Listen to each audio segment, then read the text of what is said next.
అమ్మాయికి ఇది చెయ్యి అంటే చెప్పాలంటే అమ్మాయిలే చేసింది, అబ్బాయికి చేయలేదు. కానీ ఈ రోజు పొద్దు నుండి చూస్తున్నా, ఈ రోజు కొత్త మేడం వచ్చారు వీళ్ళకి. అయినప్పటికీ మరి మేడం ఇచ్చిన ప్రోత్సాహాన్ని తీసుకొని వాళ్ళే మట్టి కలిపారు, వాళ్ళే చక్కగా ఈ ఇల్లు తయారు చేశారు.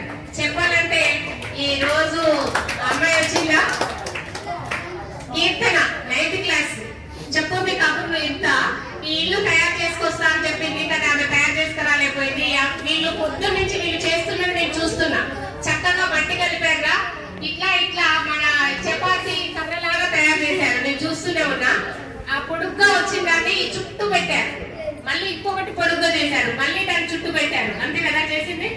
చేసి చక్కగా మట్టితో ఇల్లు తయారు చేశారు. ఎంత నేచురల్ గా అంటే మాట్లాడండి మీరు. మరి మట్టితో తయారు చేసిన ఇల్లు చల్లగా ఉంటుందిరా. మనము ఇసుక, కాంక్రీటు, సిమెంట్ తో తయారు చేసిన ఇల్లు ఇప్పుడు వేసవి కాలంలో చాలా తాపాన్ని ఇస్తే తట్టుకోలేము.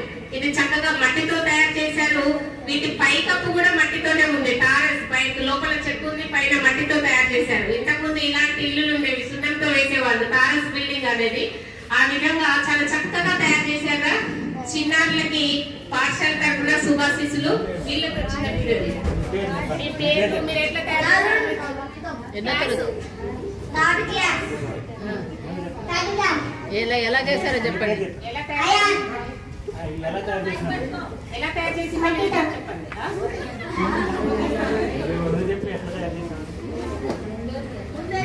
ఏమేమి చేసిండ్రో చెప్పండి. చపాతీ లాగా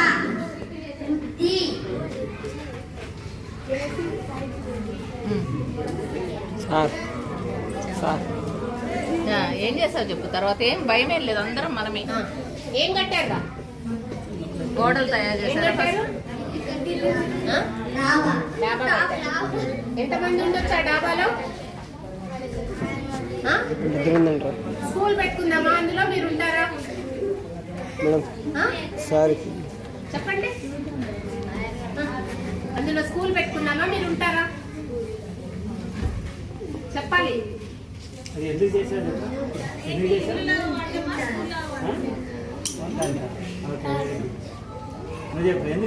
అది? ఎవరు చేయమన్నారు అది?